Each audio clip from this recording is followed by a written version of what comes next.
प्यारे बच्चों, आज हम लेसन के अगले भाग में आदि मानव के बारे में पढ़ेंगे। देखिए, आदि मानव जो था वो किस तरह से उसका निवासस्थान पेड़ थे, पेड़ों से किस तरह वो गुफाओं पर गया और गुफाओं से किस तरह वो खुले स्थान पर आया, इन सब बातों पर जो चर्चा जो है वो लेसन के अंदर होगी। अगर बात की जाए देखिए आदिकालीन मानव के निवास स्थान पर, तो सबसे पहले जो आदिकालीन मानव का जो निवास स्थान जो पेड़ था, प्रारंभ में कह लीजिए या शुरू में आदि मानव जो पेड़ों पर रहता था और अपना अधिकांश समय भी वो पेड़ों पर ही व्यतीत करता था, बिताता था। इसके पीछे एक कारण रहा है, क्योंकि पेड़ों से ही उसे आसानी से भोजन मिल जाता था, पेड़ों पर आसानी से उसे भोजन मिल जाता था और भोजन की तलाश में उसे एक स्थान से दूसरे स्थान पर नहीं भटकना पड़ता था या एक स्थान से दूसरे स्थान पर उसे भोजन की तलाश में जाना नहीं पड़ता था, क्योंकि इन पेड़ों पर ही आदिकालीन मानव जो था, उस आदिकालीन मानव को आपका भोजन मिलता था। भोजन की तलाश में उसे इधर से उधर नहीं जाना पड़ता था। तो जैसे इन पेड़ों पर रहते उसे कंद मूल फल ये बड़ी आसानी से मिल जाते थे, लेकिन पेड़ों पर रहने के पीछे उसे बहुत बड़ा खतरा भी था, क्योंकि उस समय पेड़ों पर ही आपका लंगूर, बंदर, तेंदुए आदि निवास करते थे और इन पेड़ों पर रहते हुए आदिकालीन मानव को अपनी सुरक्षा कर पाना बहुत मुश्किल काम था।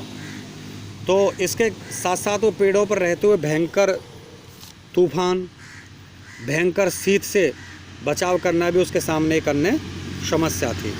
दूसरा, उसका निवास स्थान जो था वो गुफाएं थी।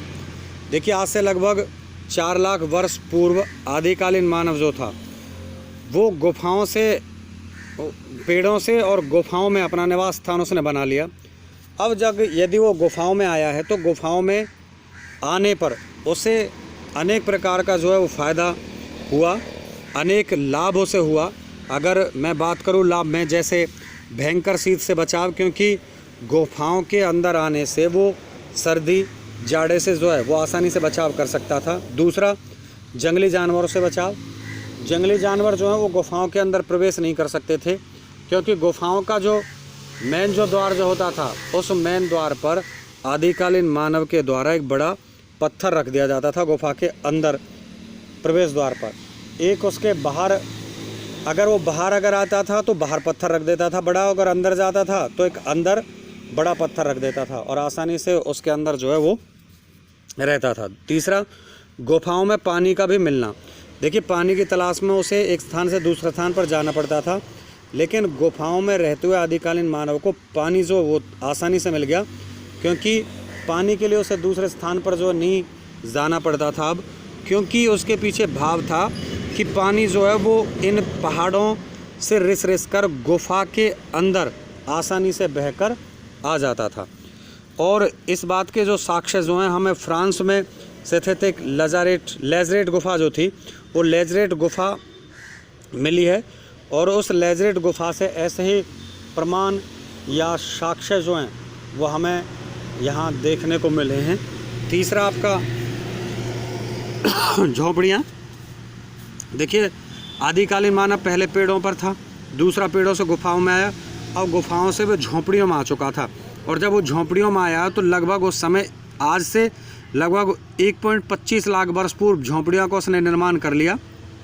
झोपड़ियों का निर्माण आदिकालीन मानव ने तब किया है, तब वो कृषि करने लगा था, क्योंकि आदिकालीन मानव जो था वो आदिकालीन मानव अब भली भांति स्थिति को भांप चुका था, क्योंकि उसे पता था कि अगर जिस जगह पर उसने खेती की है, अगर उस जगह स्थान पर वो झोंपड़ी बनाकर लगातार वहीं रहता है तो फसल की सुरक्षा कर सकता है, अपनी कृषि को, अपनी फसल को बचा सकता है। अगर वो वहाँ उस स्थान पर नहीं रहता तो जंगली जानवरों के द्वारा उसकी फसल, उसकी कृषि को जो है वो नष्ट कर दिया जाएगा और उसे कुछ भी हासिल नहीं होगा। इसलिए जब वो कृषि करने लगा तो कृषि करने के लिए उसे स्थायी निवास की ज़रूरत पड़ी और उसने तब गुफाओं को छोड़ा है और गुफाओं को छोड़कर उसने अपना निवास स्थान जो झोंपड़ियों को बनाया। और दक्षिण फ्रांस से हमें टेरा अमाटा नामक एक जो है वो झोंपड़ी के साक्ष्य जो हैं हमें मिले हैं। टेरा अमाटा, मैंने यहाँ गलती से गुफा लिख दिया था, ये झोंपड़ी है। तो इस टेरा अमाटा नामक झोंपड़ी के साक्ष्य जो हैं वो कहाँ से मिले हैं हमें? आपका फ्रांस से मिले हैं। चौथा आपका अग्नि। देखिए, अग्नि के आविष्कार ने तो आदि मानव के जीवन में एक क्रांतिकारी परिवर्तन ला दिया। अग्नि के साक्ष्य भी हमें केन्या और दक्षिण फ्रांस, दक्षिणी अफ्रीका से प्राप्त हुए हैं। और जब तक अग्नि आग की खोज नहीं हुई थी तब तक आदिकालीन मानव को बहुत संकट से गुजरना पड़ रहा था, क्योंकि आदिकालीन मानव जो था वो आदिकालीन मानव एक तो अग्नि की खोज से पहले भोजन को कच्चा खाता था, लेकिन अब अग्नि की खोज के बाद आदिकालीन मानव जो भोजन को पकाकर खाने लगा। उसे जो भी अग्नि के बाद लाभ हुए हैं वो इस प्रकार हैं। सबसे पहला, जंगली जानवरों से सुरक्षा। अब तक वो जंगली जानवरों से अपनी सुरक्षा नहीं कर पाता था, लेकिन अब आग को जलाकर या अग्नि से वो अपनी सुरक्षा करने लगा। उसके बाद भयंकर शीत से बचाव। शीत मीन्स ठंड कह लो, देहाती भाषा में उसे जाड़ा कहा जाता है, लेकिन एक असभ्य सा शब्द लगता है, इसलिए शीत, जाड़े से जो बचाव जो है उसने प्राप्त कर लिया आग की खोज के बाद। तीसरा आपका गुफाओं के अंदर प्रकाश। जब आदिकालीन मानव गुफाओं के अंदर रहता था तो गुफाओं के अंदर रहते हुए उसे गुफा के अंदर उजाला या प्रकाश की आवश्यकता पड़ती थी, तो आग जलाकर वो आसानी से प्रकाश कर सकता था। और चौथा, भोजन को पकाकर खाना उसके लिए संभव हुआ है। औजारों का निर्माण। देखिए, आदिकालीन मानव के जीवन में औजारों की भी महत्वपूर्ण भूमिका रही है। वह इन औजारों का प्रयोग जो है वो जंगली जानवरों से अपनी सुरक्षा करने के लिए और भोजन को जुटाने के लिए प्रयोग करता था। देखिए, आदिकालीन मानव के औजार जो हैं वो पत्थर और आपका लकड़ी दोनों से बनाए जाते थे, लेकिन जैसे जैसे समय व्यतीत होता चला गया, समय के व्यतीत होने के साथ साथ लकड़ी के जो औजार जो थे वो औजार ख़त्म हो गए हैं, समाप्त हो गए थे, नष्ट हो गए थे।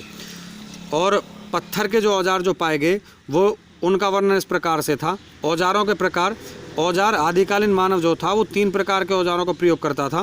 पहला जो औजार जो था वो हस्त कुठार।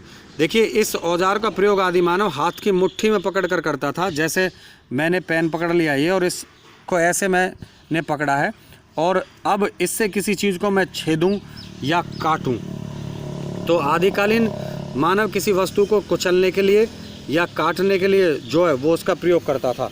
दूसरे जो हैं वो गड़ा से।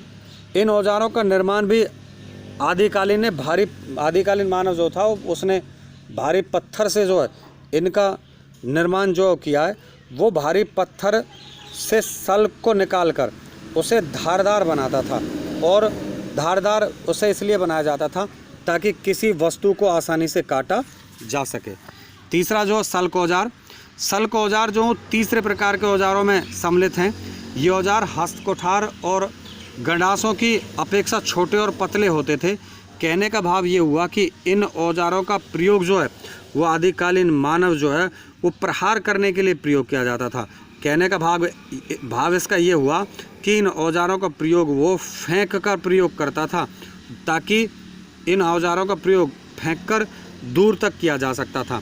इसके अतिरिक्त तीर कमान भी बनाए गए, और तीर कमानों के साथ साथ लगभग 21,000 वर्ष पूर्व मीन्स पहले सिलाई की सुई का भी आदिकालीन मानव ने जो आविष्कार कर लिया था।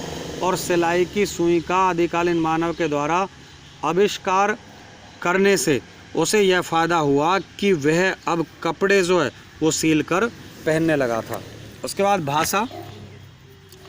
भाषा का विकास आदिकालीन मानव की प्रगति के लिए एक मील का पत्थर सिद्ध हुआ है, क्योंकि जब तक भाषा नहीं थी तब तक आदिकालीन मानव जो है वो अपने विचारों की अभिव्यक्ति नहीं कर सकता था।